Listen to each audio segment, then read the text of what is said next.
The psychological abuse, it started, that's when he started like controlling me. I remember my in-law, one of my in-laws, one time she saw a very big bruise, probably the size of my own hand. Leaving my ex-husband was the hardest thing that I've ever done. And not because I loved him. At that point, it wasn't even love. Of just breaking the cycle. I didn't have God. So I felt like I was doing it alone. I can say, and now looking back, I can say with certainty that God was always there. What's up, guys? Welcome to the Venting Vote podcast, where we vent and we grow forever. If you're new here, hit the subscribe button because every story you hear in the votes can change someone's life or maybe even yours. Today's episode's really special because we do have another testimony. And I'm going to go ahead and introduce my guest. Litzy, thank you so much for stopping by and for wanting to share your testimony. Before you get into your testimony, I just wanted to ask you, what made you want to share it? Thank you for having me. Wanting to share it, I feel like, what I have overcome these past couple of years have not been because of my work, but God's work. He's worked so much on my life, and I feel like it's a need to share it with others, share my testimony, because I'm sure you have a lot of other testimonies, and the more testimonies people might hear or listen to, it's just it's just God's work. It's just God's divine intervention in our lives. So for me, it's wanting to share, I bet, a lot of people a lot of women especially are going to resonate with my testimony. And so I just want them to know that, through it all, God is there. Amen. Yeah, I think that's really, really special, really interesting. I'm really excited because how you gave me like a little summary about your testimony, which is really going to be good, for those ladies and also for men, this is something that is not really talked about as much in our community, right? Before we dive into the testimony, I was gonna ask if you can share just a little bit about yourself, so the audience can get to know you. My name's Litzy. I'm 28 years old, and I'm actually, out of all the things that I actually do on a daily basis, because I'm a realtor, I work for a construction builder, for a builder now. Mm-hmm. And from the many, many things that I do, out of that, the most important one is I'm a mom. So I'm also a single mom. And it can be hectic, right? It can be hard, but I'm proud of that. I'm proud of being amen. a mom. I'm being most of it. I think ever since I was a young girl, I always knew that I wanted to be a mom. I always wanted to do everything. I always wanted to be everything. I wanted to be a teacher. I wanted to be a doctor. I wanted to be a criminologist. I wanted to be everything in every career. But I think I just knew that I wanted to be a mom. Yeah. That's the thing I knew. Awesome. That's a blessing because being a mom, it does take a lot of responsibility. I don't think not everybody can be a parent. It just, it's about sacrificing. That's one thing I've learned. I'm a father as well. There's certain things that I had to sacrifice in my life in order so I can keep what I have. So now that you did mention that you've been a single mom, right? And I know what is it like for a single mother, just being alone? And what are those hard moments that you go through? So I've actually, this year, 2026, is going to be my 10th year being a mom. So that's insane because I'm not only a mom, or I wasn't a mom, but I was also a teen mom, right? Teen mom. So I had my first baby at 18. And like you said, it's extremely hard. It's difficult to be just a parent, let alone be a teen parent. You're growing, at the same time that your child is growing, you're also growing, right? So it was an extreme and difficult time for me. And then becoming a single mom, even harder. But I think for me, it was my rock and my foundation has been Jesus. And I didn't always have Jesus with me. I never always had God, with me. Obviously, he was there, but I was just not aware of that, or I wasn't conscious of having that relationship or building that relationship with him until maybe 3-4 years ago when I actually became a single mother, um, because of my divorce, right? My Okay. divorce. So for me, God has been my rock and my foundation for the past couple of years. If you can go ahead and take us back to that moment whenever you got pregnant, what was your family's reaction? Yeah, so I actually come from my parents were, they're Hispanic, they're Mexican. So I Yeah. was raised in a Mexican strict household where they were running a strict Yeah. program on me, and yeah, I mean, yeah, definitely. My parents' reaction were not the best.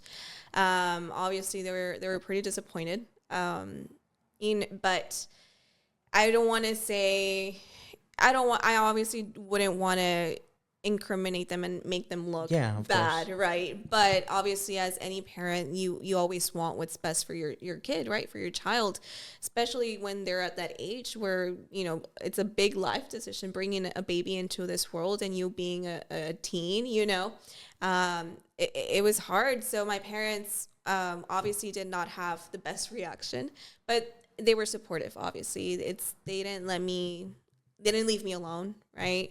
Although as Hispanics, we tend to be, parents tend to, old school Hispanic parents Mm-hmm. tend to be a little bit more emotionally retracted. They're not Yeah. so available.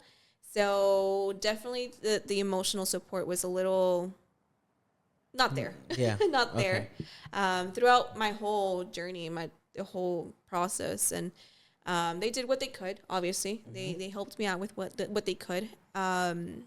I was at that time. It was in my parents, but it was obviously I was with my ex husband, with the father of my children, and it was in the best relationship. Right.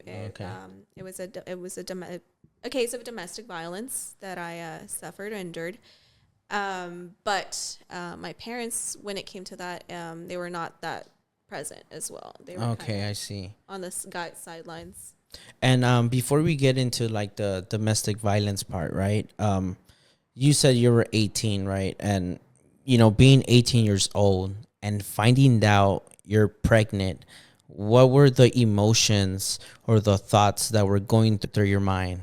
It might sound dumb, right, of me, but I was excited. A child's always a blessing.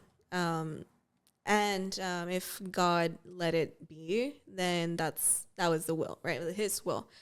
Um, it wasn't like a surprise, right? It was more of like, okay, I don't know. I guess I was just a dumb kid, right? At that time, it's just like it sounds nice to have a baby, kind of with someone that you actually love, Yeah. and so you just fall into it. And well, my firstborn was happened, right?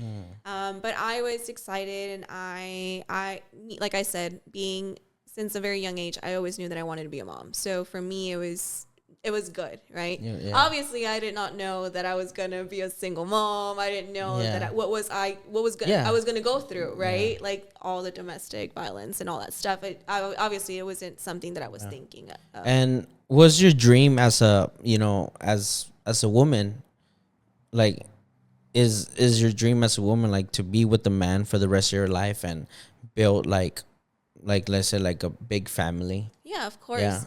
Um, as coming again as a Hispanic, that's Hispanics Yeah. tend to do that.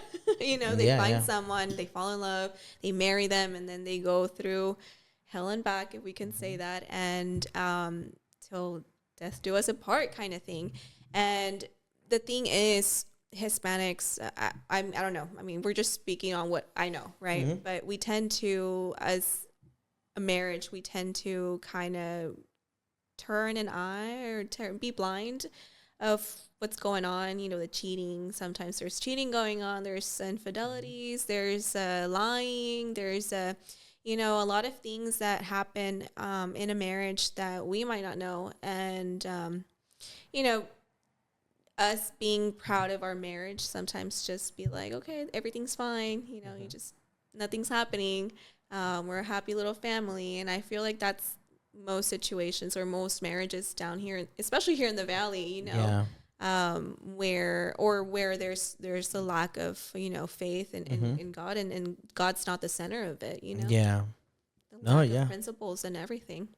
Nah. Yeah. Interesting. And well, I wanted to ask you if you can just kind of like take us back to that relationship you had with your ex-husband. What was it like at the very beginning when everything started? The red flags were there, Okay. but What were some of those red flags? um, so it all started off mentally, like with being psychologically abused. There was times where, you know, jealousy. He would be very possessive over me, very possessive. We could be, riding in the car, and I would be passenger, and I could just turn around to see someone standing in the street, happened to be a man, not really thinking of anything, right? Of it. It was just like, okay, I'm looking at someone, Yeah. right? It's normal. And he would like go crazy on me, and he would say like, "Who are you looking to? Like, who are you looking at? Why are you being such a Okay. ugly things, uh, things that you wouldn't obviously want to say to your wife, right?" And so that's how it started, kind of just making me feel like I was doing something wrong when there was nothing wrong. So they start playing with your mind, and they start making you feel like you're doing something wrong, or That they you're the slow, problem. yeah, I'm the Yeah. problem, like I'm doing something wrong. So after those like very intense arguments, like where he would just bash me, make me feel like I was something that I was not, I kind of just, for me, it was like, okay, I've always been, obviously a woman stays submissive to her husband, and Mm-hmm. but obviously not not in those types of situations. But for me, I was just raised, Yeah. in a household where there's mom and dad. So, um, and for me, it was just, I guess, kind of like, okay, the next times we were riding in the car, I was literally just looking down on my phone. I was never even looking up at that point anymore. So that's how it started, just kind of making me feel like I was doing something wrong, and blaming me for things that, weren't really Mm-hmm. to blame for. Yeah. So the psychological abuse, it started, and that's when he started like controlling me in a way. Because at that point, it was like I didn't even look anywhere. I was scared to look Yeah. anywhere. I couldn't even look at a man anymore, Yeah. Yeah. And then he started cutting off my friendships. That friend of yours is a, Mm-hmm. I don't want you hanging out with her because she's this and she's that. And so he started just controlling my friendships. I totally, started distancing myself from everything, and not functioning at all, like as like socially at all. So he started like that, and then obviously the family, he started, just trying to have me hang out more with his family than my family. It was always his friends, his family, his things. It was never mine. And me, as a woman and with kids, and I was just like, okay, let's just, okay, okay, Yeah. okay. And obviously that's where I shouldn't have. Obviously, I should have stayed. I lost my personality. I lost who I was. At that point, I had no dreams, no hope, no future, and everything just came to, it narrowed down just to him and my children, right? Mm-hmm. Obviously, in the beginning, it was only my Mm-hmm. son, or even my pregnancy. The early on in my pregnancy, I was still going to high school, guys. Oh, I was okay. still in high school when I was pregnant. Um, I decided to, me in the back of my mind, I was already thinking of, when I got pregnant, I was already thinking about my son, right, Emilio, and I was already thinking about him and how to get him to have a better life, because obviously it's like, you as a parent, you want what's best for your child, right? So at that point, I took it upon myself to, you know what, I'm gonna finish high school. So I missed out on the senior year experience of high school. Mm-hmm. I left to Lamar, which was like a credit, Oh, okay. what is Yeah, it? yeah. I can't. I don't remember what it is. It's but like it's just you finish school early. yeah. You basically just go to the school. You finish. Yeah. You would go finish up your classes early, like your credits. You just go and then you just leave, right? You just graduate early or whatever it is. So I did. I actually graduated early. I did walk down the stage when for our graduation. I have pictures of that where I was like pregnant. You can't even see my bump, but I was pregnant and walking down the stage. And for me, it was more like, okay, I need to finish High school so I can start working, start building something for my son, right? That was my mentality. Obviously, I try to make it work with my ex-husband. At that point, he was he wasn't so sure about us having the baby at that point anymore. So he kind of left me alone with the whole responsibility. And I was the one, like, hey, like, let's fix your papers. At that point, I was just, because he's from Mexico. So I was like, hey, like come over here so we can start this and do that. And his mind was just not there, right? And I kind of forced it at that point, and I was like, you wanted a baby, so now it's like we have this, and it's like now it's just my responsibility, right? Yeah. And so obviously he just kind of forced himself, and I think his parents also kind of just forced him to like step up, and at that point everything kind of just felt forced. So for him, obviously it was like, okay, I don't want this, and now I'm being forced to take on a responsibility that I don't want to do. So obviously the abuse got a little more intense. Yes, it got intense. At that point I was pregnant, and he would like leave me out in the cold kind of thing sometimes. I decided to, whenever I finished high school, my parents were like, don't work, you're pregnant, like don't work. We'll help you out with whatever we can. I didn't work. So I did go, I went to live with him and his family in Mexico for a while. I only lasted, I think, a month or a couple of months, I think. Or With I don't them? even think. Over there in Mexico. In Mexico, I think I only lasted a month because I was like, yeah, like I can't. Is that where you met your ex-husband in Mexico? Yeah. So every summer, my family and I would visit Mexico in Reynosa. We would go to Reynosa every summer, and I had some friends in Reynosa, and we would go out, and that's when I met him. He saw me. He messaged me on Facebook. That's just a quick story of how we met. And at first, I didn't want to do anything with him because I did see a little bit of like the red flags. Like, you know what? Like, this is just a guy that wants to fool around or whatever. And so he was very insistent, though. He was very insistent to be with me. And so I ended up giving him a chance, and everything was fine and everything was nice at the beginning. And then, like we said, there came some red flags. Like I kind of just dismissed them. Now I'm starting to realize that sometimes we dismiss those red flags because we're so desperate of wanting love. I feel like growing up, and I'm sorry if my parents are watching this, but, it's not I'm not trying to bash my parents, but I feel like growing up as, like I mentioned, sometimes Hispanic parents tend to be emotionally unavailable. So you tend to grow up without some sort of comfort emotionally. Does that make sense? Yeah, of course. I know exactly what you your mean. parents tend to be a little bit like cold on you, like, oh, depresión, ¿qué es eso? Ponte a barrer. That's my dad's favorite. And so it was like that. So obviously, nobody knows it's not like you get a manual on how to be a parent, right?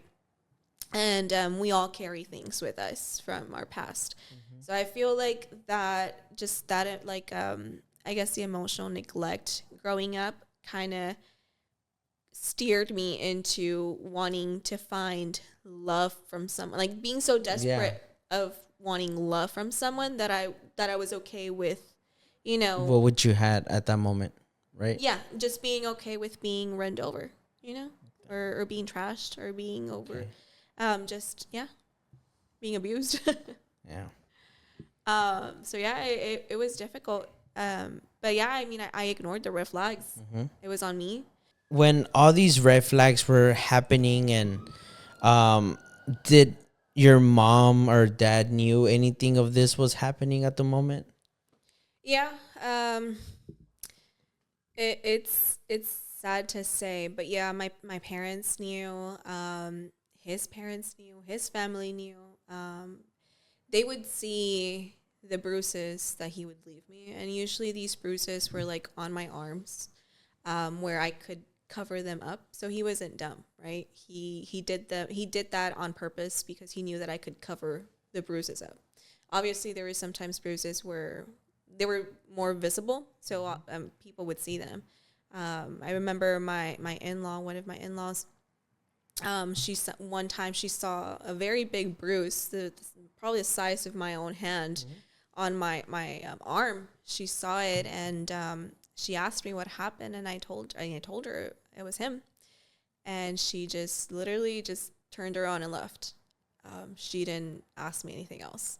So it was, I think I grew a lot of resentment towards them, through my in-laws, especially because, and you'll see this and you'll understand this. I'm sorry, you'll understand this once you're out of the bubble, right, or the abuse or the cycle, because it's a cycle. It's a cycle. Abuse, domestic violence is a cycle. It starts off from somewhere, and it's usually not, it's not your usually not your dad. It's maybe your grandpa, or maybe your great grandpa. It's a generational curse, if you can say so, right? And you're trying to break those chains, but sometimes people don't. And I believe my ex-husband, obviously it's not my story, right, to talk about, from him, but I can say that he had a rough childhood growing up, right? It's not an excuse. It's just not an excuse to be the person that you are, or be abusive towards others. But yeah, I mean, I grew a lot of resentment towards his family as well, because they were involved, right? They were Okay. also involved.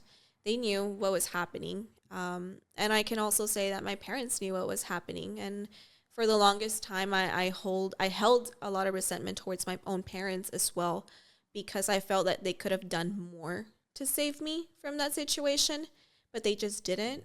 I'm sure, looking at through a parent's perspective, probably it was very hard, because when you're in that situation, you're also very hard headed, right? Yeah. You as the victim, you're very hard headed. You'll leave them and then go back, and because they're like, oh, they're promising, they'll change, or they're gonna go to therapy, and then you go Yeah. back and then they don't, right? And so you're very hard headed because you're stuck in that cycle of abuse. So it is hard. And sometimes people are like, oh, you're so dumb. You should have just left him.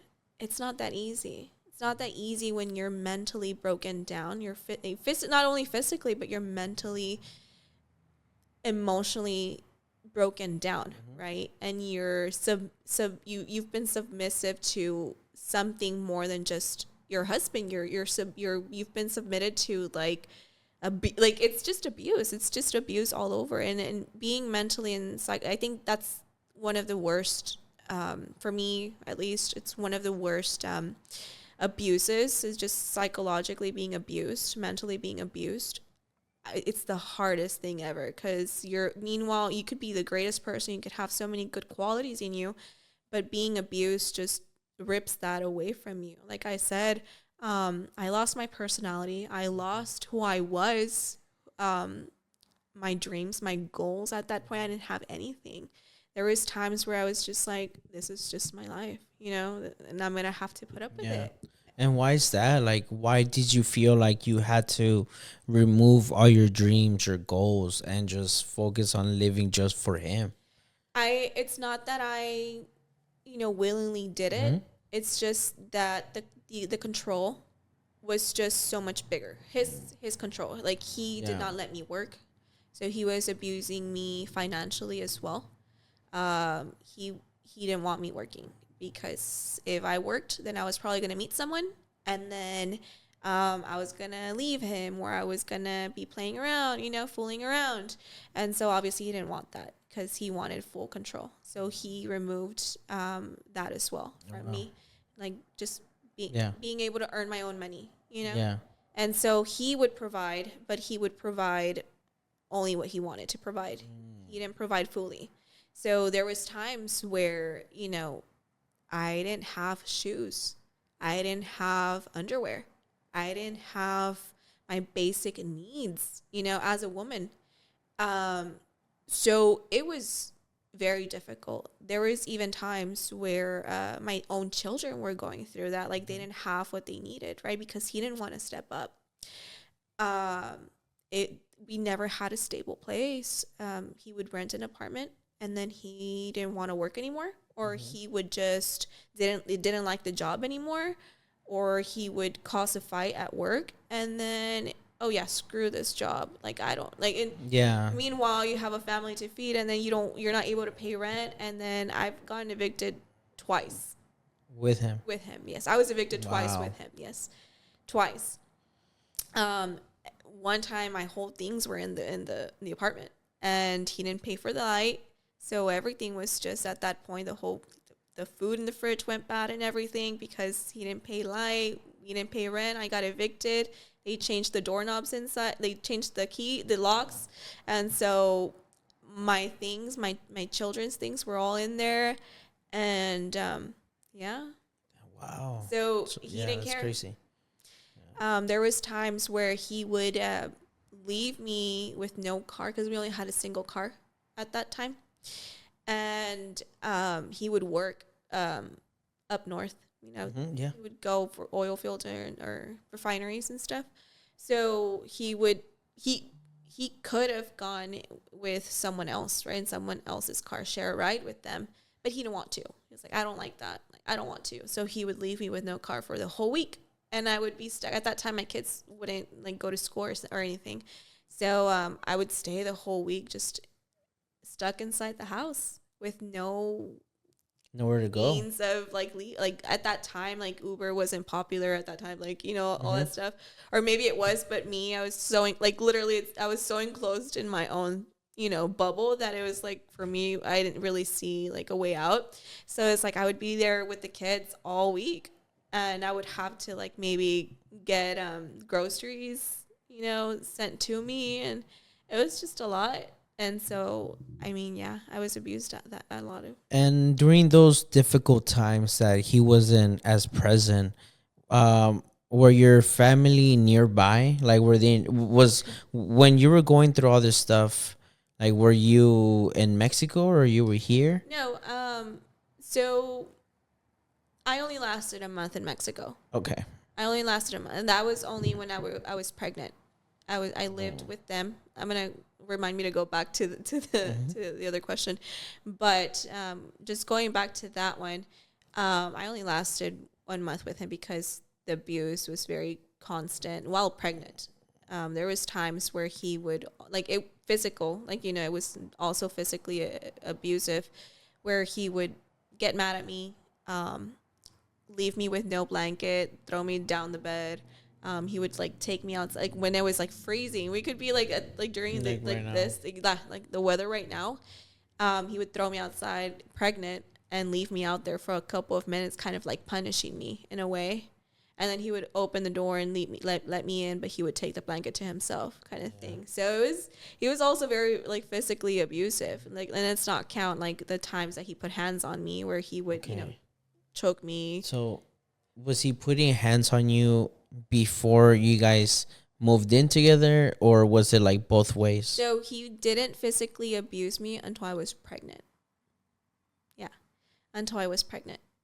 During our how can I say it? Like our boyfriend and girlfriend stage, he was not abusive physically. He was abusive, like mentally. Yeah, psychologically, kind of like preparing the abuse. Does that make sense? Kind of entering that okay, well, we're gonna. He was start preparing you. Yeah, he was preparing me. Yeah. He was preparing me. It was like, okay, we're gonna rip away everything that you have, make you into nothing, so that way you're submissive to me totally. So then now I can beat you, and I know you're gonna stay, kind of thing, you know. So first, he removed everything that I had, my friends. I mean, I wasn't going to school anymore, so I didn't see anyone. I wasn't working. I wasn't doing anything. I was just, pregnant. And so that's whenever he took advantage of, like after I was pregnant. And for how long were you in this abusive relationship? I was married 6 years. 6 years. Yeah. And, you know, during those 6 years, what is like one of the worst things that he's done to you that you can say that this is like what I've been through? Sexually abusing me. Okay. And sometimes we have this idea that Wait, do you feel comfortable talking about it though? I might cry, but it's okay. Okay. No, and okay. It's No, okay. and the reason think I it's asked important. because yes, and that's the reason I asked because a lot of times there is a lot of bad stuff that happens in abusive relationships that they're too shy to speak about it. Yeah. So I might cry, You're but allowed to this cry. is I think it's important because sometimes we have this idea that, oh, he's my spouse, he's my husband, right? And it's okay. Like you're not gonna want to have intercourse, but you're forced to, right? And it's just like it's okay because he's my husband. It's not. If you don't want to have intercourse, Yeah. you don't have to. Right? It's illegal. Sometimes at night, you're asleep already. They'll try. You don't want to. They'll continue, right? That's abuse. That's sexual abuse, because you don't want to. Yeah. You're asleep and he's still going, right? So it's some things that we see as okay, he's my husband. It's okay. It's not. There was this one time that he was very mad at me and he wanted an answer to something specific. I can't remember what he was asking me about. I don't know if it was something like having to do with a conversation on my phone or something. And I don't even remember what it was, but he was very mad and he wanted an answer from me. And so in that, he forced me, right? He forced me sexually, I kind of don't want to be so explicit about it. No, it's okay. But he sexually just abused me, trying to get an answer from me. He was mad and he just forced me down, right? Okay. To get that answer from me. And so obviously I just broke down. But I mean, that's not okay. It's not okay. And I think that was probably for me, it was very, few instances or rare occasions that I was being sexually abused. It was more of like, okay, mentally and physically, but obviously it's still abuse, and it's something that we don't talk about and we're not so open about, because it seems so normal. You have to sexually please your husband kind of thing. Yeah, I feel like a lot of men, they think that just because you're married or because you have that paper, it doesn't mean you own the person. Yeah. You know what I mean? And it goes both ways for females as well. It doesn't mean you own that person. Yeah. But I mean, I just feel like, man, it's out of pocket, when somebody's doing that. And I've heard stories like that, where the man like forces the woman to have, sex with them when they don't want to. Yeah. You know what I mean? And like, again, we see it as normal just because it's my husband. Doesn't matter. Yeah. It doesn't matter. If you do not want it or you do not like it and they're still doing it, that is sexual abuse. And it leaves you with a very nasty feeling afterwards, right? Even if it's your husband. So, I mean, yeah. And I was gonna ask, being with him, you mentioned that you're with him like for 6 years, right? Yeah, 6 years. And those 6 years, how many kids did you guys? We have 3 kids. 3 kids. Okay, 3 kids. Beautiful. Okay. And as a mother, because I know exactly where you're coming from, because me as well, I also have a single mother. Well, she was a single mom back then, and her biggest fear as a mom was me turning like my father. And I wanted to ask you if that's the same thing as, as a mother. Is that like one of your biggest fear? Is he like the only boy? Yeah, my son Okay. It's the is man of the house. yeah, Yeah. and he does good. He's great. He always checks up on like the doors being locked, and always That's good. after us. He's very overprotective of me as well. He still doesn't want me to date either. That's good. No, he's He's like, protecting no, you. mom. Like, what if they hurt you? What if they do Yeah. this? Because, and it's sad because my two older kids are the ones that experience, and I'll probably really break down on this one because I think that's even more sensitive subject when your kids are involved, right? Because for me, my kids are everything. They're Yeah, of course. everything. Oh, I'm gonna cry now. It's okay. Yeah, it's okay. Everything that I've done up to now has been for them, right? Oh my God, I'm gonna cry. No, it's okay. You take your time. Leaving my ex-husband was the hardest thing that I've ever done. And not because I loved him. At that point, it wasn't even love anymore. But of just breaking the cycle. That's what it was. Just having the strength to break the cycle, right? That was just the hardest thing that I've ever done.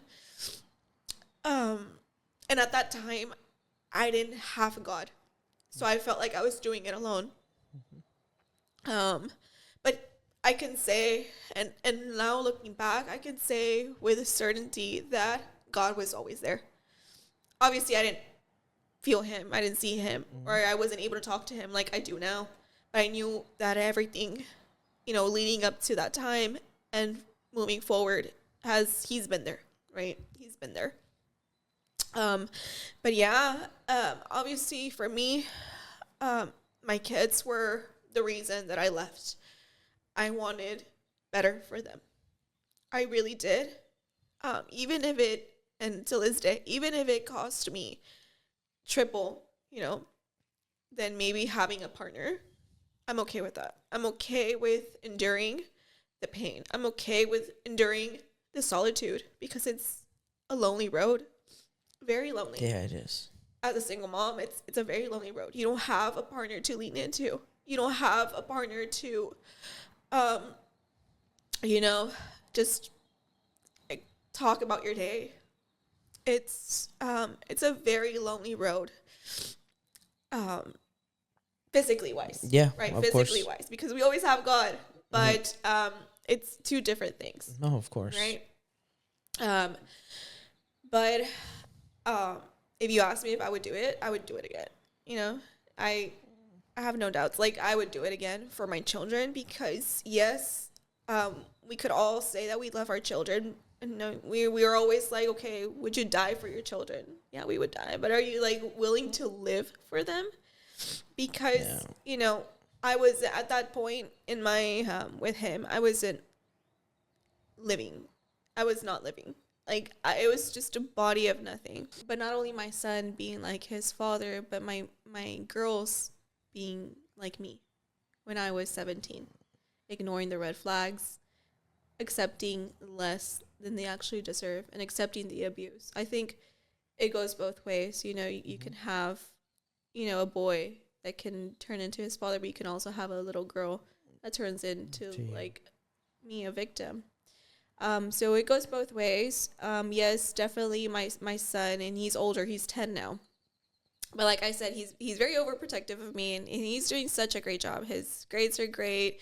He loves soccer. He loves box. He loves chess. He's a very smart boy, and I'm so proud of him because he's done so well. And like I said, I do really feel for my two older children because they were the ones that that were exposed to the abuse a little bit more than my youngest. They were around more, right? They saw how dad would hit me, repeat occasions. They would see the fights, the never-ending arguments. Dad never wanted to go on a trip with us, never wanted to go to the beach. And it's funny because now, after I left my ex-husband, we ran to the beach. Like, just, being 2 hours away, like South Padre, right? but my kids love the beach because I've made it into a special place for them, right? And it's a very, like, we bond at the beach a lot because it was something that dad never wanted to do with us. Like, he never wanted to go to the beach with us. I would have to beg him to, like, take us, and he wouldn't want to, right? Because he never enjoyed the family gatherings with us. He never enjoyed being out with us, but he was always okay with, like, going out and having drinks and always being with his friends and being with his family. So yeah, I do fear for my son turning into like his dad, but I feel like, I've surrendered my children to God. I've surrendered my whole life to God, with that being my children, right? So I know that the Lord will walk him and guide him. Um, and I have I'm very I that's I guess that's the same reason that I want, and I always share with my children, right? I'm very open to with my children and how I have my relationship with God, right? I pray we pray together every morning before we go to school. We pray the same prayer, right? Um, and at every before every soccer game, I always make it a habit of praying over my son, and I'll pray in front of every little other team, his little team, Team players, yeah, members, yeah. team members, his little friends, and we'll pray together, right? Before every recital, my girls will used to go to ballet class, and they had recitals, and we would, hold hands together. We would pray, just for them to have a successful Yeah, again. dance, a recital, Yeah. a successful game, And so I've always I've not always, right? Because before, when I was married, and I never integrated, having a relationship with God or praying or anything like that. I was um, raised in a Catholic household that's still fighting their battles. Like, they're not so they're Loving, or yeah. anti-church, and the church Oh, is okay. just and all that stuff, and it's hard. So I never had that growing up, and when I found Jesus, like, he's my rock, my foundation. So I need my children to have Jesus as their rock and their foundation, right? Yeah, So amen. I've integrated, little things that I do, and they have their Bible. My oldest has a Bible, like an actual Bible. My little ones have their own little Bible, like, That's version, cute. children version. Um, and I always tell them, about Jesus, and we talk about it, and they're very, they're open. I really thank the Lord that they're so good. Really, my children are so good, and they're so open to it, and they're okay. They love Sunday Yeah. service. They love it. They love going. It took me a while for them to want to go. They hated it at first. It was like, oh, why are we going? And I don't like it, and all this stuff. And I'm like, no, Jesus is important, and we need to make time for him. And obviously, it has to be every day, but they're children. How can you explain that Yeah. to them, right? No, no, of course. And I feel like Jesus is the type of person that doesn't expect for you to understand. Yeah, yeah. And obviously, I feel like my children haven't had an encounter with him yet. So they have to build up to that. Yeah. Everyone has their own encounters. Yeah. But the most beautiful thing that you can do as a parent is show your kids the way to Jesus. Already Yeah. plant the seed of Jesus in their heart, because even Jesus has said it before, let the children come to me. Amen. Yeah, so it's really beautiful what you're Yeah. doing. That is really important as parents to plant the seeds in our children. So whenever they get older, it's easier for them to always get closer to God. Yeah. You know? Some they're kids, right? They want to play, they want to run, they want to, Yeah. and they might not understand it, and they might see it more of a chore than rather than, like, okay, this is something that's gonna benefit me, right? No, yeah. But you just have to keep going. It took me a while to get my children to actually want to go to Sunday service or enjoy it, but I think I've done a pretty good job where they know, they have their routine. We go to Sunday service, and then afterwards we have we eat together, lunch together, and I'll ask them about what they learned today, right? And what did they learn new about Jesus, or or what happened in the Bible or what they saying and stuff like that. Um, so now it's like a routine for them, and they love it. They love Sundays, the Sunday mornings with us, just as a family. And it's something that we didn't have before. So I appreciate it. I appreciate it. It's been, you know, it's something that's just become normal to us Yeah. at this point. It's just like we have to go, you know? Yeah. No, that's really, really beautiful.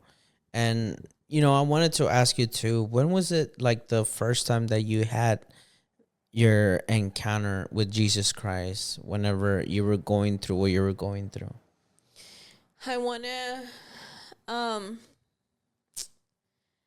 it's kind of like a very long story because I've just had so many encounters, and it's shaped what I am today, right? But there's just a lot of them. There's a lot of little ones that have shown me and led me to him. So I can't remember exactly the very first encounter that I had was probably after my divorce.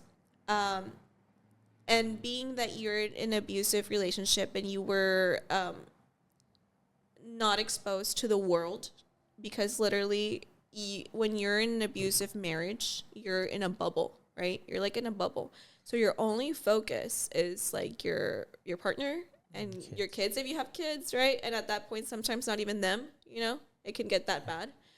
But it's just like a bubble. So once you like break free from that, you literally feel like it pops, and then you're just exposed to the world. It's like being a child all over again. Does that make sense? Okay, yeah. It's like literally whenever I left him, for me, a little bit after, experiencing little things here and there, like my bubble just bursted, and I started to notice how big the world actually is to that point, because I was not even able to hold a conversation with an adult. Like it got to that point where the abuse got to that point where I was just being neglected from social interaction that much that I was From not society. able to, from society, from just having friends, having another adult. I would just talk to my children all the time. And so it got to that point where I was just not even able to hold a conversation with another adult. Right. So it was hard, but, what was the question? Going back to it. No, it's okay. I think I deviated from Oh it again. yeah, so like when was it the first time that you had like your encounter, like your encounter that made you want to get closer to God? Yeah, so, and like I said, you live in this bubble, and once it bursts, it's like, oh, there's a whole world out there. And so you start to get a little ambitious about it, right? And not in the right ways. You'll start to get into maybe like me, myself speaking on me, like drinking, Okay. the drinking, the partying. And I would always use it as an excuse, like, oh, it's because I never did this when I was young. And I didn't. I wasn't Experience like a it, party yeah. girl or anything like that. I didn't step foot into a club like until I was like maybe like 19, 20 or something. I don't know. I never actually had like the experience of a teenager kind of thing. So it's like I would always use it as an excuse. Oh, I didn't live this. I didn't live this. So now I want to live it. But it was like bad things, like not good things. It was just like going to the parties and, being out of my house Tuesday, Thursday, Friday, Saturday, Sunday. I would leave the kids and I would just leave to go party. And I was hanging out with the wrong crowds, not the best friends, and I fell into the worldly things. That's what it is. I fell into the worldly things. I started to fill the voids with worldly things, right? And obviously my parents weren't happy with that. Nobody from my family was happy with that. I was just, not taken serious at that point because I was just being a neglectful mother at that point. There was a point where I didn't have any emotions, like no emotions whatsoever. I felt nothing. Like not sad, not angry, not mad, nothing. I didn't even feel love for my own children. And this is probably like something very vulnerable to share because I felt no emotions towards anything. I was just very numb from my emotions. And so it was a horrible feeling. You know, I tended to my responsibilities as a mother, but not like I now, not like now I do and how I should have, right? Yeah. I was very neglectful emotionally. So I remember, like my five, she's a 5 year old now, but she was maybe like what, 2, 3 years old. She was like running behind me, like crying. And I just felt nothing. I didn't want to carry her. I didn't want to interact. And I felt nothing, Yeah. And it was heartbreaking because it's like that they're my children, right? Like how can I be like this to my own children? But it's just like I was just so numb, like no feelings. So I remember sorry. That's okay. I remember, that I think that was my first encounter probably.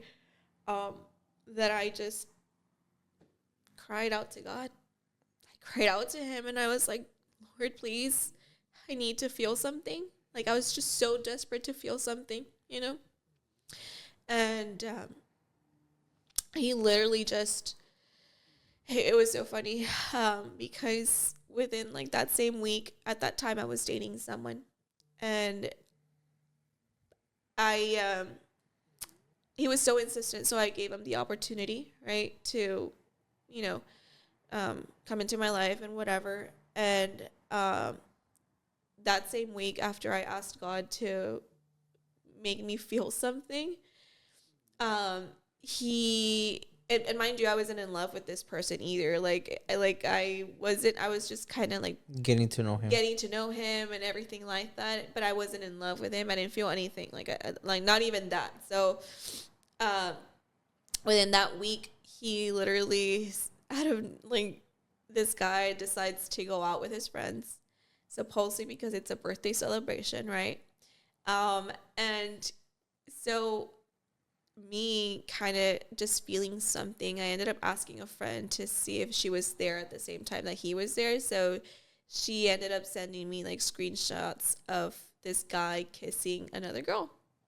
And so he had a whole other girl, right? And at that point, I was just like, I don't understand, right? And you're the one pursuing me. You're the one so insistent in having something with me. And then you're just doing this, right? Obviously, my heart was just like I was just heartbroken. I can say, like, I didn't even feel anything for this guy, but I was just so disappointed. I was disappointed. Like, why? So at that point, it kind of just like emotions, a lot of emotions kind of grew on me. And I felt something there, right? After that heartbreak, I started crying. I don't even know why, if I didn't really like him, but it was just more of like, how can you do this to me? Like, being, Yeah, I feel like maybe that had to do a lot with just that you're trusting someone else. Exactly. You know what I mean? It's like I am trusting you, Yeah. right? Because you're pursuing me and you've been made it a job of yours to earn my trust, and then you do this. So it was very heartbreaking to me. And yeah, that was like kind of like the first encounter where I was just like, okay, kind of started to feel again. So that was like kind of like my first encounter, and I felt a little bit more closer to God because he kind of just like showed me proof, kind of thing. Does that make sense? Like, here, you wanted this, here it is. Does that make sense? So it made like that, having that heartbreak kind of made me open up my emotions again. And so that's where I started to grow silently my relationship with God. And I would literally wake up. I want to remember. I'm trying to remember because I'm so out of order. Like some things I'll say back, or like something happened before or after. Does that make sense? And I'm trying to remember. Yeah, no problem. And we'll get it. Jesus, I can't remember. Um, there was um, there was other times, like other encounters. So when I left my ex-husband, I moved in back to my mom's.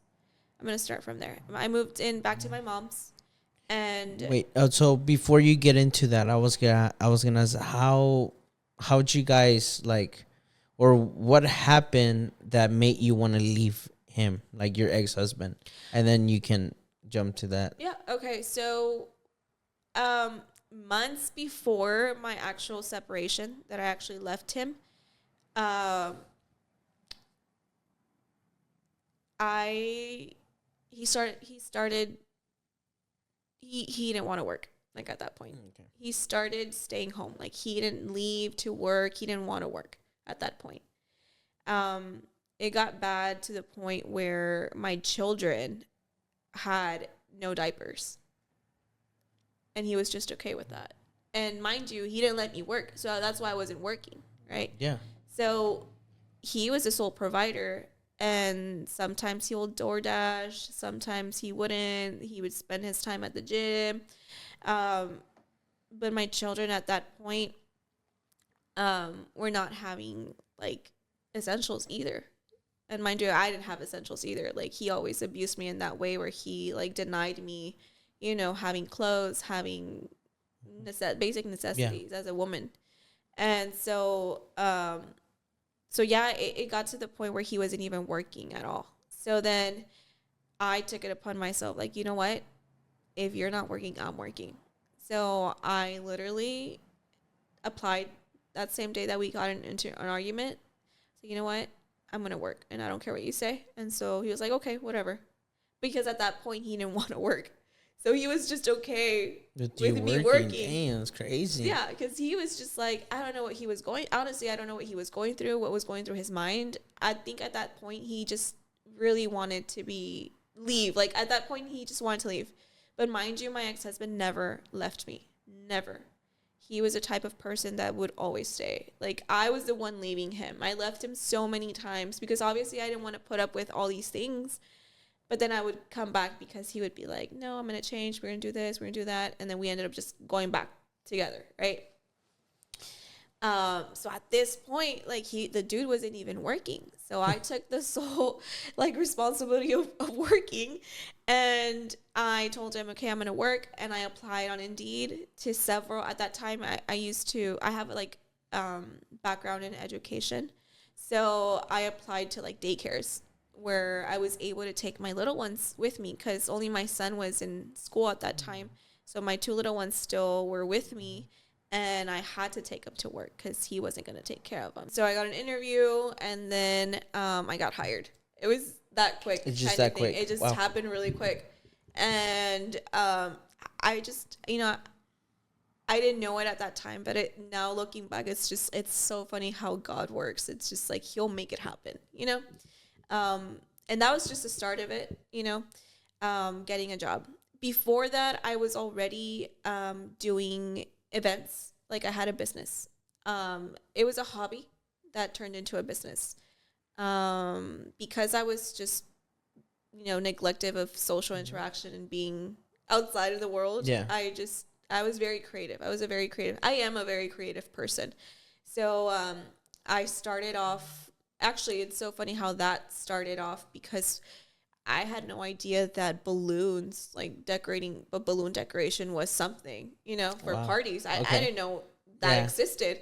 So one Christmas, or for my birthday, actually, my mom bought a small balloon pump with a bunch of balloons, and she wanted to decorate for my birthday.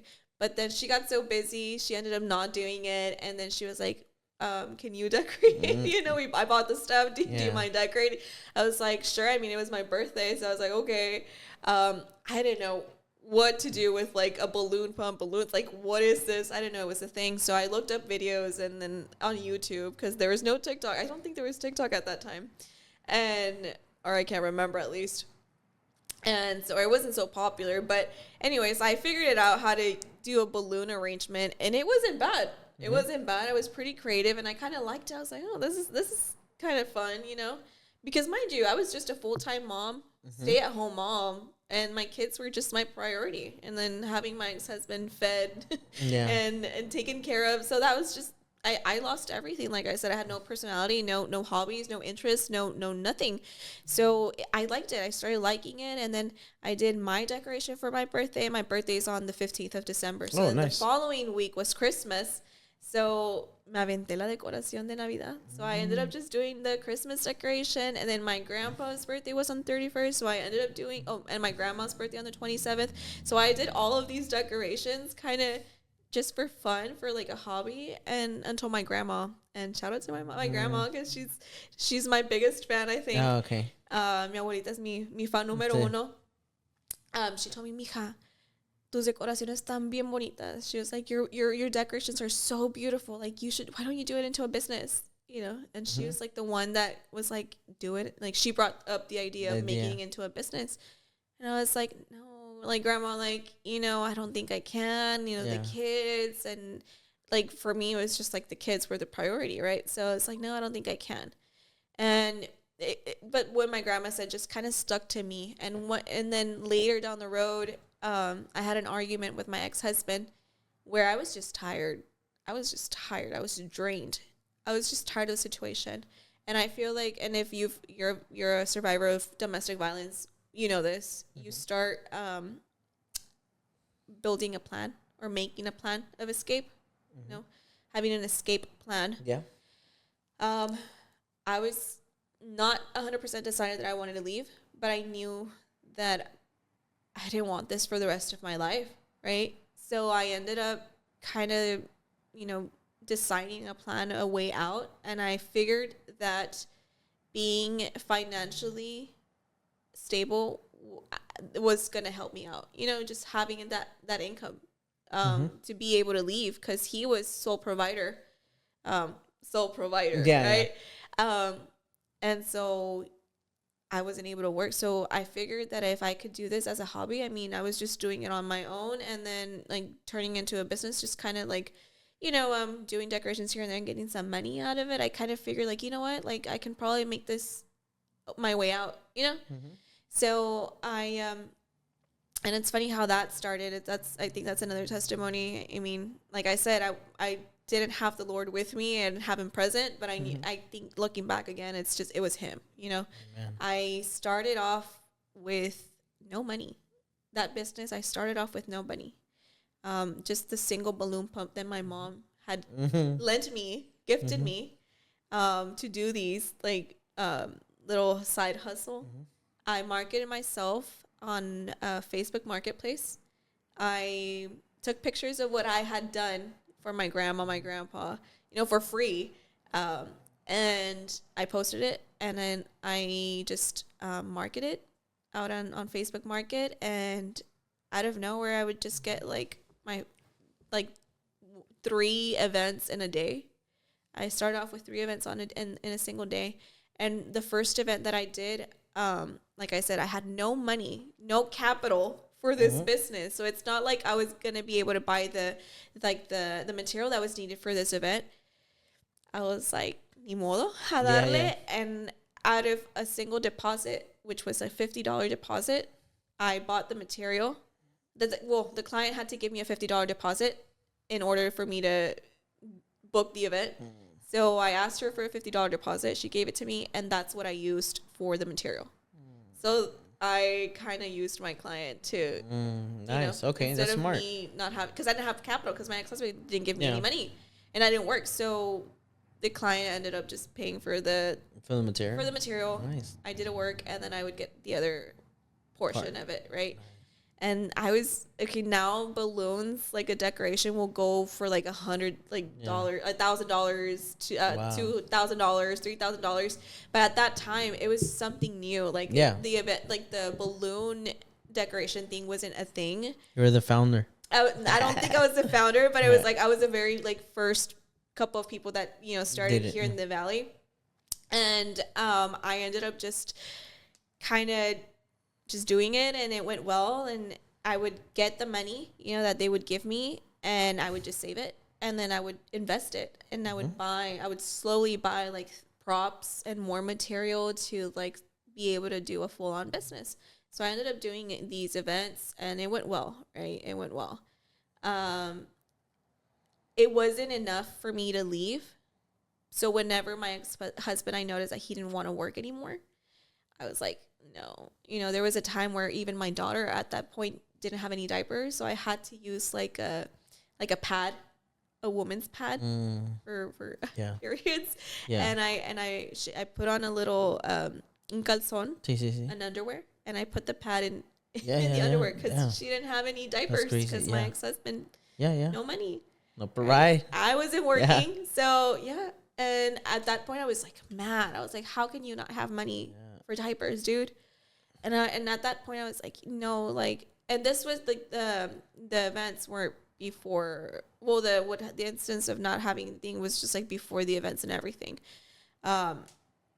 And so yo dije, no, I'm gonna go sell some like candy apples or something out in the streets or something to get some money for this. I was pissed. Like at that time, I was just pissed. So then I got the job at the daycare, and then I would take my little ones as well.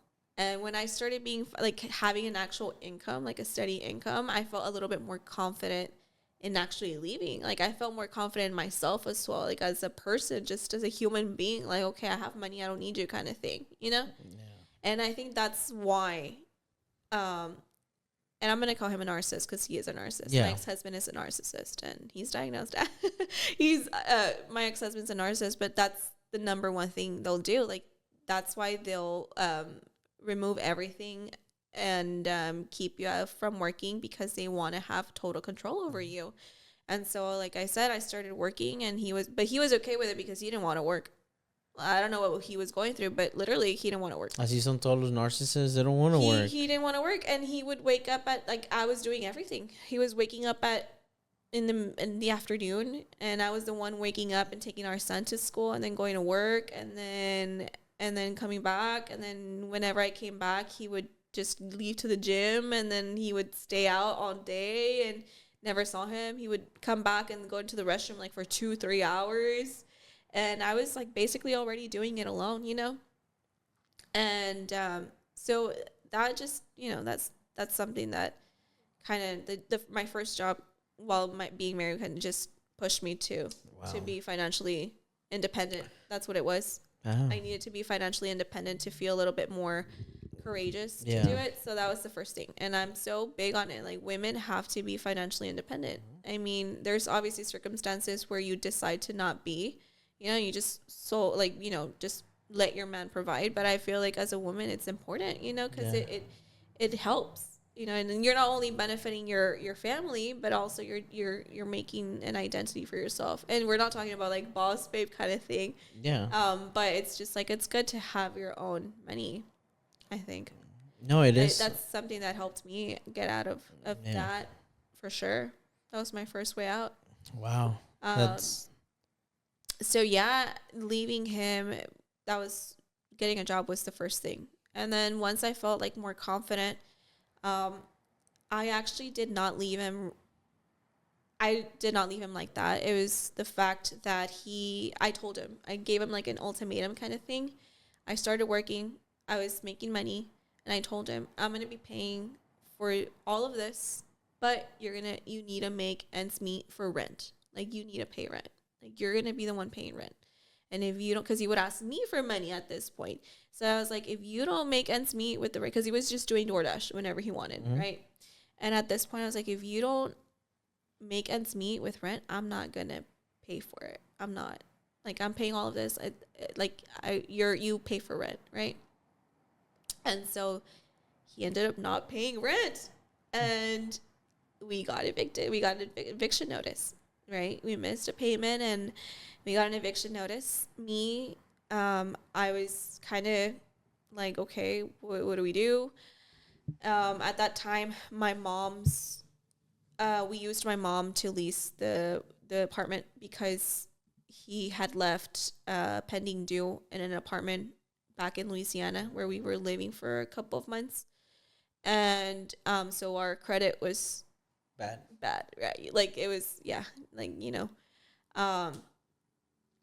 we had that collection of the apartment back in Louisiana, so they didn't want to rent us an apartment. So we used my mom's name to like, rent the apartment, to lease it, and not to lease it, sorry, to rent it. And then so yeah, at that point I was like honest to I was just honest. I was like, Mom, like this is going on, we're getting evicted, like, and I know it's under your name, so I don't want you to have that in your background, right? I don't want you to have like just trash your credit like that. She's like, no, I mean, that's fine. So she gave me the money actually to make the payment, and then for us to leave, obviously. She was just like, just make the payment and then y'all leave. Like, I was like, okay. So I went back home with my parents at that time. That's when I went back home. I hadn't left him yet. He came with you? No. Oh. That's where it was. He did not want to live with my parents. He refused. He said, no, I'm not going to go back to living with your parents. And so he left back to Mexico with his family.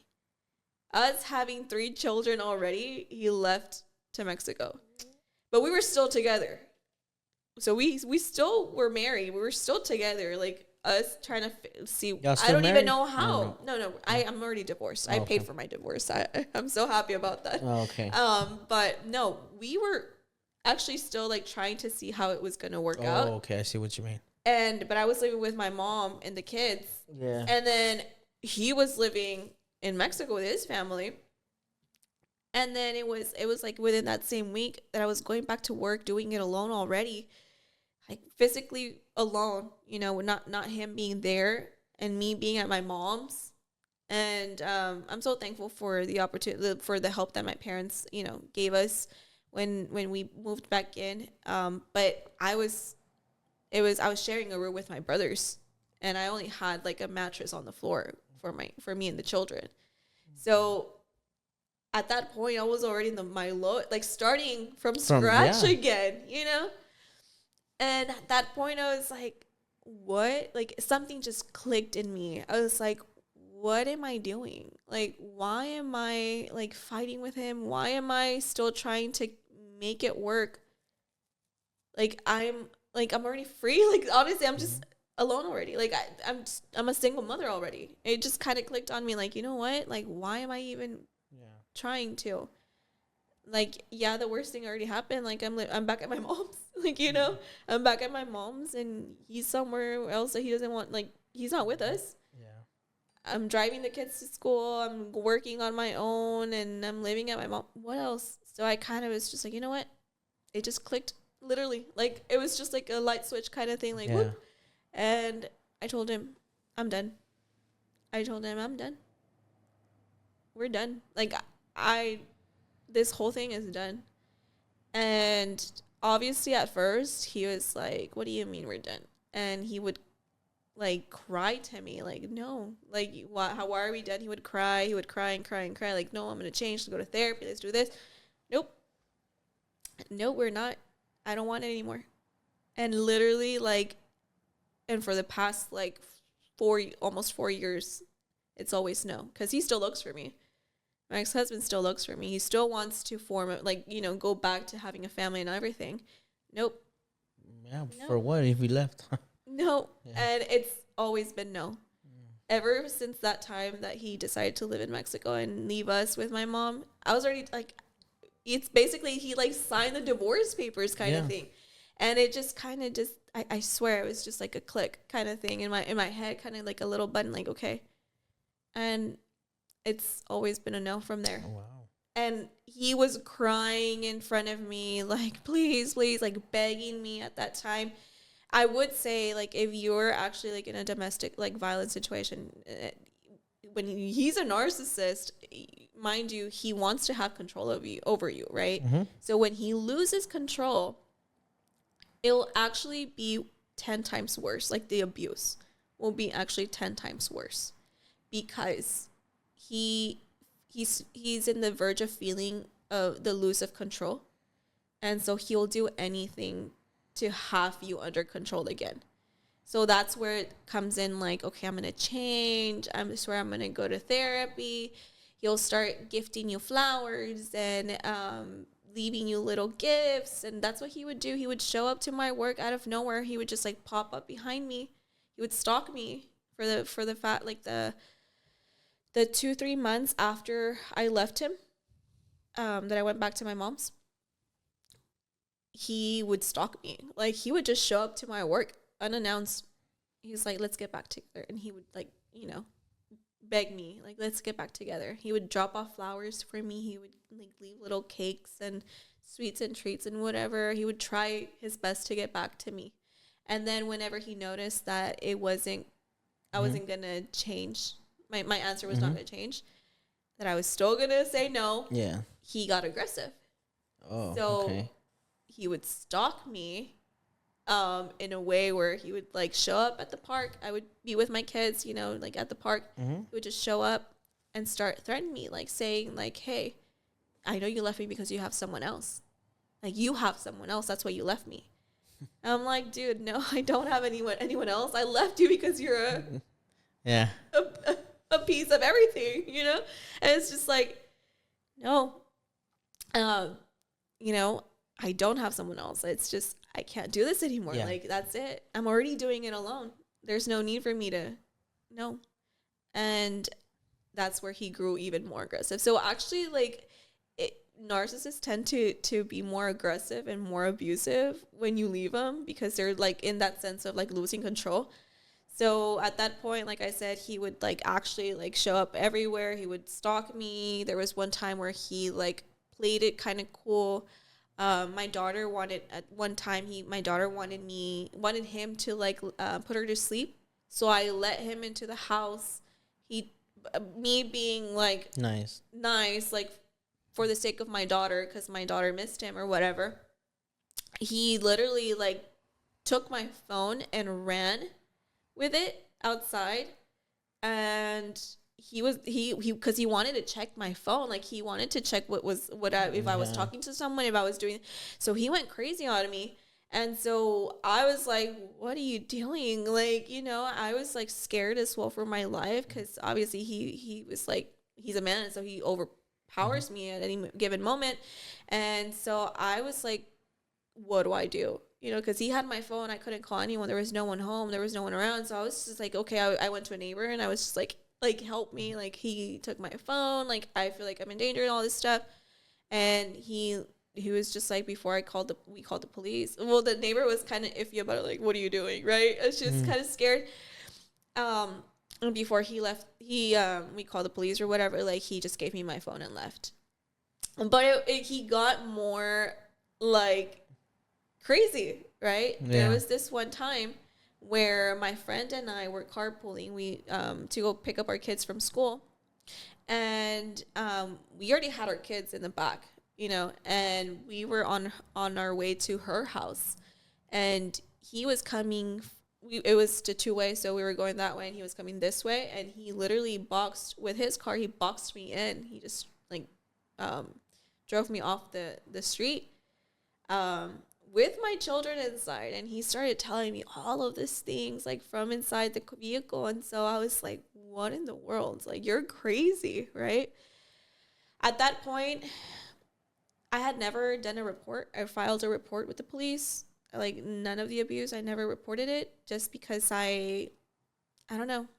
I didn't, me being nice or maybe dumb, right? Because a lot of people say you're dumb, right? Me being nice just because he's the father of my kids, I was like, I don't want to do that to him or something, right?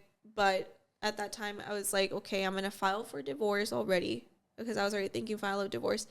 If he wants to fight the kids or anything, like custody-wise, like, I don't have anything on him, so I need to file this. So I actually went to go file the report, what he did, and then I asked the officer, I was like, officer, if a person is in a domestic violence situation, how long do I have to report these events, right? And he said up to a year. So I was like, okay, well, I have all these things from him. Do you think I can report them? He's like, yeah, sure. And so I pulled out everything that I had within the last year, which wasn't a lot. I think the worst one, and I have pictures of like what happened to me and everything, right? Like the choke like whenever he would choke me. I think that was probably the worst one because he actually wanted to choke me to death. Um, but this happened in Mexico. Oh, okay. So that at that point, it was invalid. It wasn't, invalidated the whole case kind of thing. So because that one was the worst one probably. He wanted to actually, he was choking me to death, right? And at that point, I was about to faint. Anyways, so I filed those reports. The investigator called me in for obviously to give my testimony about it for whatever.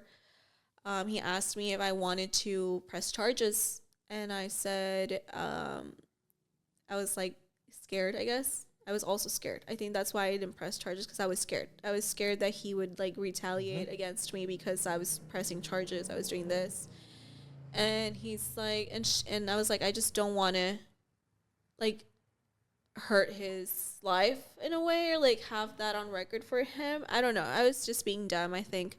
And the officer, it was so funny because the detective actually said something that changed my whole perspective.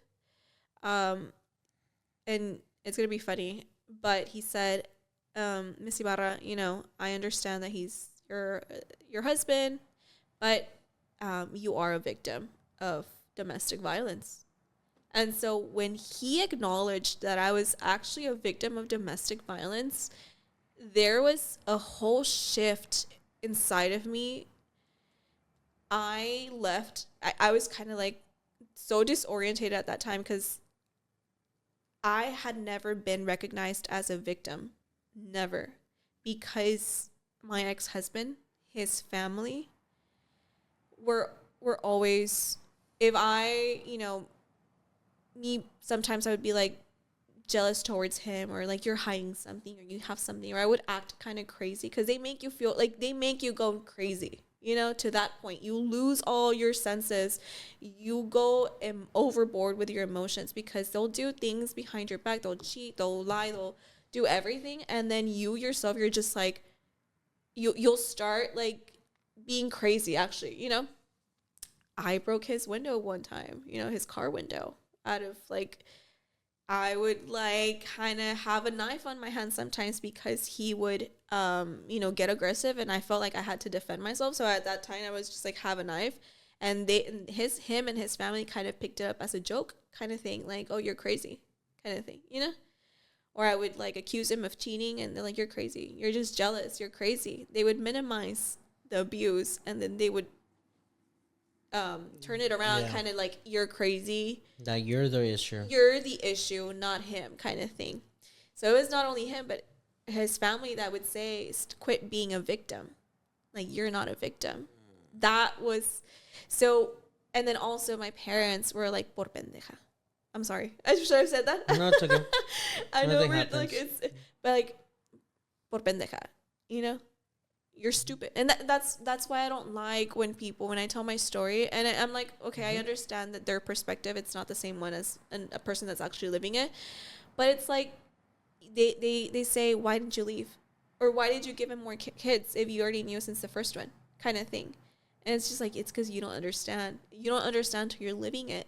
And it's like everyone else minimized it so much.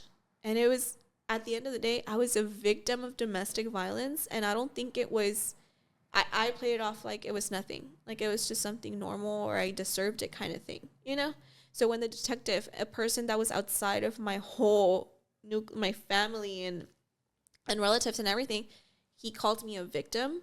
So that my ex-husband said, or the cop. Okay, the cop. So obviously when everyone else was saying like, you're dumb, you're not a victim, you're just crazy, you're this, you're that, but no one ever recognized me as a victim. So when he did, someone that was not within my circle, I just broke down.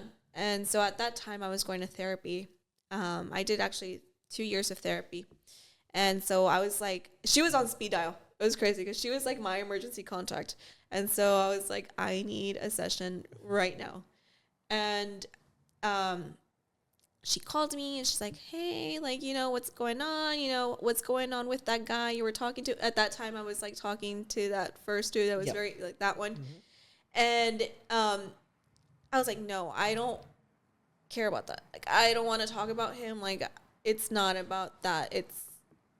It's me. It's me now. Like, it's me.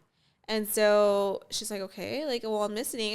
And then I started telling her everything, every single abuse that I went through, physically, emotionally, sexually, financially, everything. Same things that I've been telling around here, even more. I told her. And she just like looked at me like, dang, like, wow. And she said, from the time that we have been talking, you've been sharing your experience, like everything with me, you've never spoken about the actual abuse. And I told her, well, yeah, because like I just found out today that I was actually a victim of domestic violence. Like for so long, for so many years, I just thought I was crazy, that I was just an insecure person, like like a tóxica. Like that's what they call it now. And Yeah. it's like, ella es una tóxica.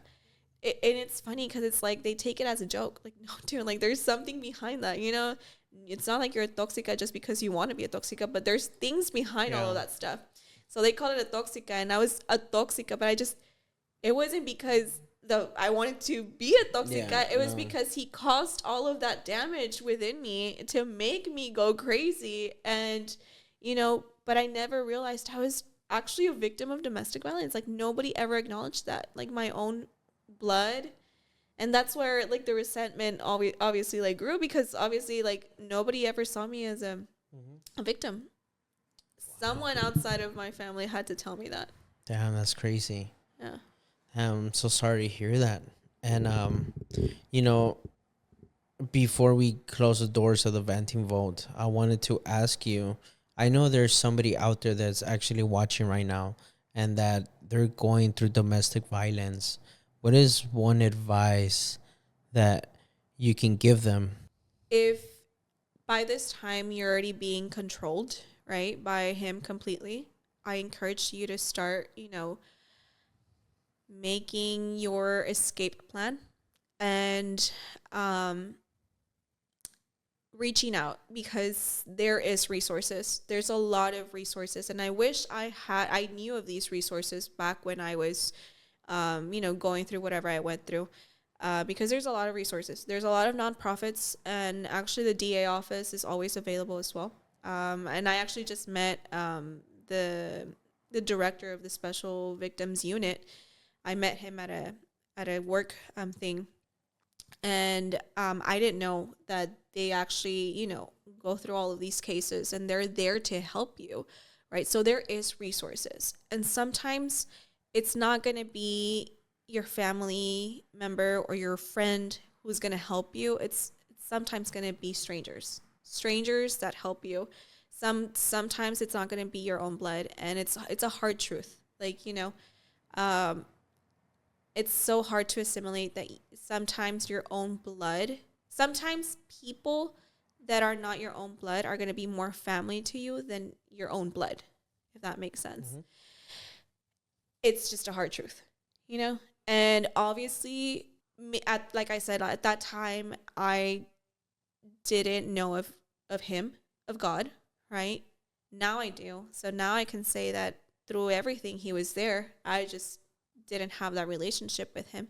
But if you're a person that obviously, you have that relationship with him, just keep building it, making it stronger, because that's what's going to get you out of there. God is amazing.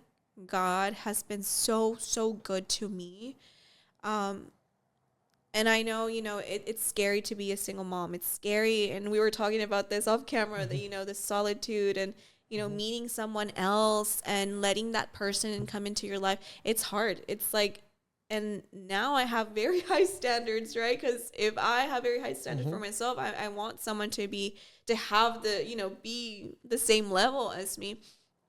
But it is scary. But like I said, you're not gonna be alone as long as you have God. You're not alone. It's just gonna be twice as hard.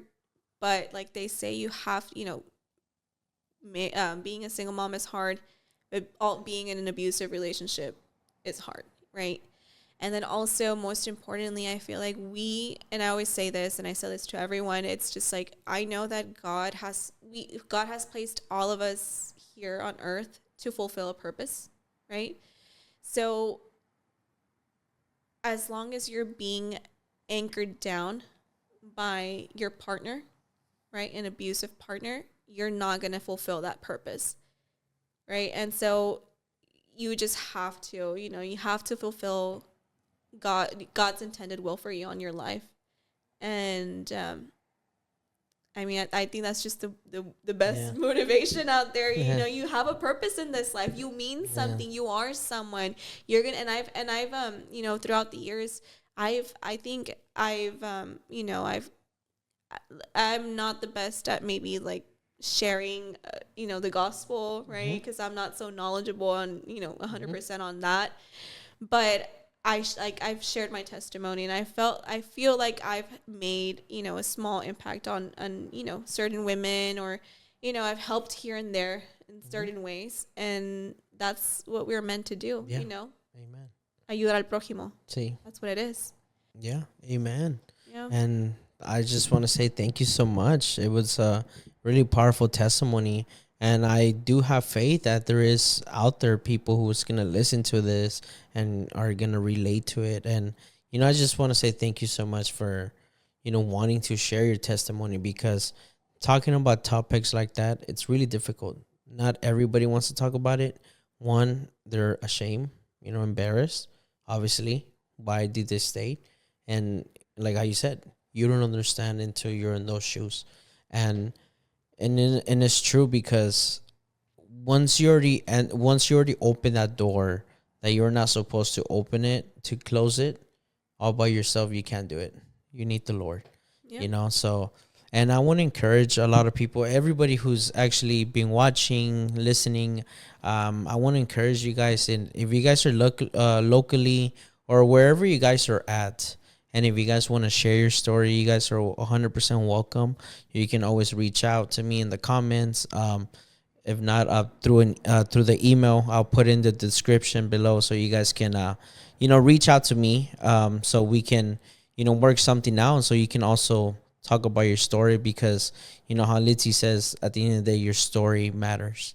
And before we close out, is there somewhere that you would like for them to reach out to you? I mean, they could always reach out to me, and I have a lot of resources as well. I mean, maybe you're in that situation, and I would have loved to share this with you all, but I think I did. I don't know, but like, can I talk about it? Is it too long? Okay. No, go for it. We're gonna go back to it.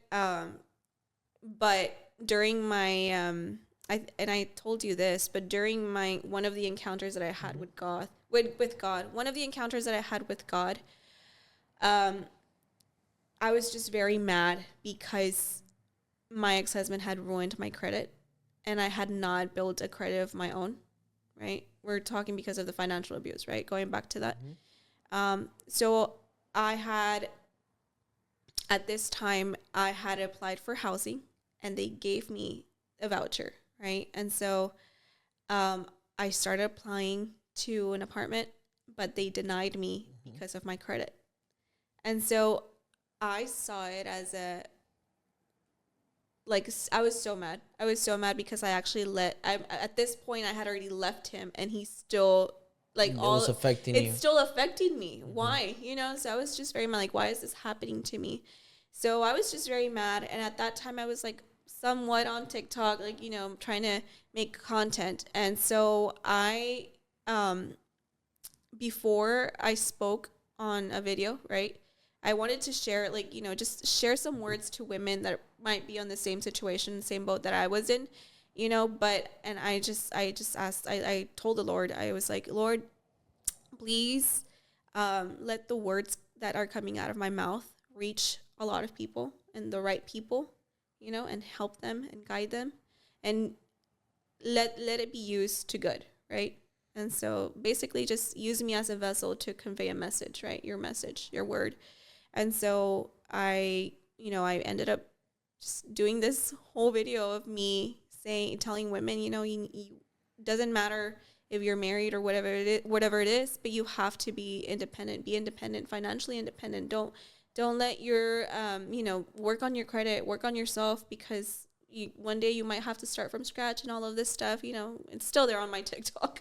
And so that same day it went viral, 1 million views, 2 million views, and I started getting a bunch of followers from all over the world, all these women that were in the same situation that I was in. And so they would send me on the daily, they would send me like videos, pictures of their abuse and what they were going through. And I felt, I was very sad and very disappointed because I had no way of helping them. And so I made it a live project of mine. And it's still, I'm working towards it, right? I'm working towards it. And I guess that might be one of the purposes that God has installed in me, of, creating a resource center or some sort of thing that's tied to domestic violence victims, right? Because it's something that we don't talk about. Like, your neighbor, your friend, your own family member can be going through it and you don't even know, because it's not like I talked about it all the time. Yeah. From the outside, you're seeing a happy married couple, a happy family, traveling, doing this, doing that, whatever it was. And it wasn't true. It was just a facade, you know? And Wow. so I think it's just very important. And yeah, a lot of women reached out to me, and I felt so mad because I myself, and I actually thought about that. I was like, I haven't even helped myself. How can I help others? So that gave me more motivation to like actually like, leave my mom's, be independent, do this, do that. And so I just feel like I'm in the right path. And ever since then, the Lord has been my pastor. Like, literally, like, I just let him guide me and lead me. Sometimes things don't go the way that I want them to go. I don't even budge on it. I'm like, if it happened, it happened because he wants it to happen. If it did it, same reason. He doesn't want it to Yeah. happen. I just want to say thank you so much. It was really fun, and it's like a really interesting topic. Domestic violence. Like I said, nobody really wants to talk about it, but I just want to thank you so much for being so brave. And like, you're for sure are gonna help people out there, and whatever mission that you have with the whole domestic violence. I would love to be part of it. I would love to help you out, because I know what that feels like. And this is what the Venti Vault's about. It's for people that have been through trauma, people that have been going through stuff, and they just need a place, a safe place to let it out, or just to be heard. And this is the place that I've created for those kind of people. I think you're doing great. No, thank It's you. good. I It's good to appreciate have it. this space for people. No, it's fun, and I appreciate it so much. So, guys, if you guys are watching, and if this video touched you or you relate to it, please comment below. And if you haven't subscribed, make sure you guys subscribe to the channel, because every story you hear in the vote could change someone's life, or it can change yours too. And thank you guys so much, and I'll see you guys to the next one.